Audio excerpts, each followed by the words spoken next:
Hello everyone, it's Kay and Lee, and I am here to do a live reading of Curse of the Dragons. I'm going to chat for a bit before I get started because I just announced it on Instagram and my fan page, and I want to give people a chance to get here. And I also want to make sure no one walks in on me because I'm in a public place right now. But it's nice and quiet and I have it all to myself at this time. So hopefully it all goes well. If someone walks in, they get to hear a little bit about Curse of the Dragons. But yeah, I'm so excited to chat with you guys today because so much has been going on. It's been insane. Not only did I launch a new pen name for my romance novels, which is Ashley Lee, who just made #1 new release in one of her categories. So exciting. But I also put a new pre-order for Aurora Dawn for the paranormal romance. So Aurora Dawn has Heirs of Six, which is a series about the 6 reigning races who rule in this fictitious world. And Curse of the Dragons just came out, Fate of the Dragons as well. Not Fate of the Dragons, Fate of the Goddess. And we have so many things coming up. Mark of Chaos, so good. Academy of Lost Souls. And there's like so many that I can't even keep up. I don't know how I'm doing this. I'm really excited to share them all with you. And hi there, Jeffrey. Let me know if you guys have any questions. I'm happy to ask them while I'm here with you. And I've already picked a chapter that I want to read. It's one that you only will be able to access if you get the book, so it's very exclusive. I think this is chapter, let's see. I'm working on another release that's coming out later today. The Dragon's Pledge, which is book 2 in the Crystal Keep. So yeah, so many things going on. But I'm going to read to you chapter 6 today. It's not too long, but it's really juicy. So, all right. I'll get started soon. What else are we going to talk about today?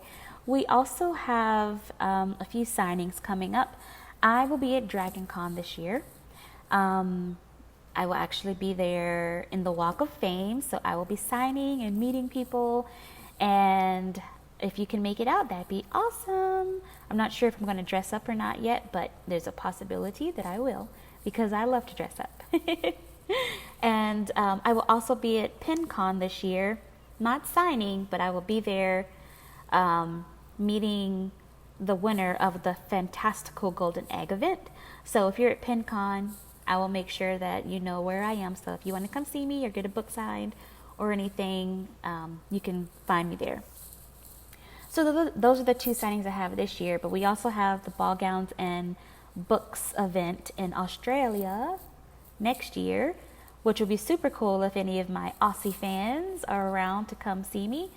I'm going to start getting fitted for a ball gown soon. It's going to be so fun. What girl hasn't dreamed of wearing a ball gown? But I think I'm going to go ahead and get started. If you come in the middle of this reading, that's fine. I'm actually going to be able to save this video and you'll be able to go back and look at it later in its entirety. And let me double check no one's coming first, because that'll be kind of awkward, but it's okay. I don't mind reading to people in real life. Okay, this is kind of nerve-wracking because reading my own work, I don't really normally do this in public, but let's do it. Okay, this is from Curse of the Dragons. This is chapter 6. All right. Being dead, well, half dead, was an odd thing. One lost track of all space and time and got lost in the pitch darkness that stretched all around. Like a prison, freedom was unattainable, a world away. It was similar to being asleep, but then there were times when light would appear and great truths and epiphanies would be revealed. Elian had been stripped bare and shown his life, mishaps, loves, and victories, and had been forced to observe.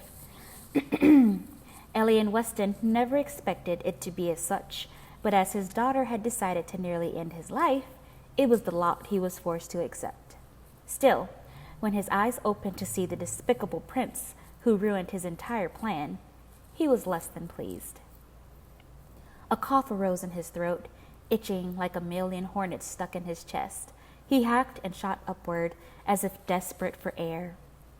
The air was indeed a blessing, although a bit humid, stale, and with the taste of dust. His arms and legs tingled, and a stiffness in his neck left him wincing in pain. For a moment, Elian was unsure if this was real or another one of those surreal dreams. Okay, and scroll down now. Get you another POV. There were times when he was absolutely certain he was with Rowan, standing by her side, watching as she suffered. He could have sworn that in those odd dreams he'd given her advice, sound advice, like a mentor, like a father. Those times did something to him. They didn't give him nearly the amount of satisfaction he'd expected. No, something else was stirred within him. He just wasn't sure what that was yet. Water, he said, and quickly realized his voice was hoarse and barely audible. He cleared his throat and cast a weary glare toward the young man who stood before him. Ricard frowned, but motioned for the big, burly bastard at his side.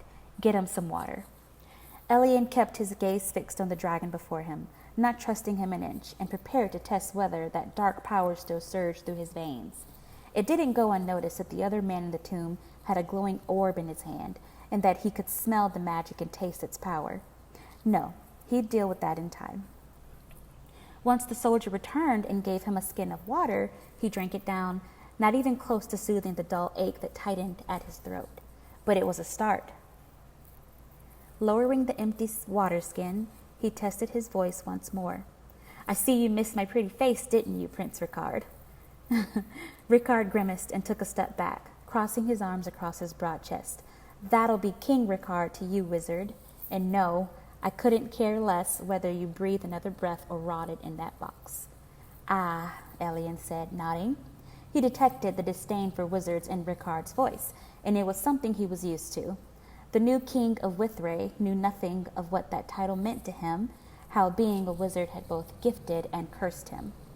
I see you've won your crown. How much blood and conniving did it take to get it? I swear, you look at me like I'm the villain, but you put my efforts to shame. None of that is any of your concern, Ricard said. I didn't awaken you for a rousing chat. Withray needs you. Elian nearly burst out laughing. I could give a shite for Withray and what it needs, but what do I look like, the savior of dragons? Hardly. Well, I could send you back to your death, maybe make it permanent this time.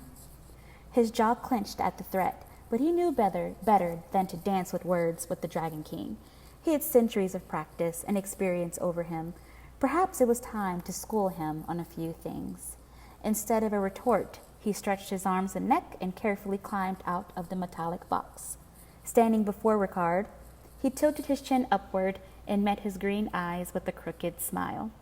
Aye, he said, but I'd much rather have a bit of fun. He feigned a deep bow and winced at the pain in his lower back and legs. Being alive again would take some getting used to. I'm at your service, Your Majesty.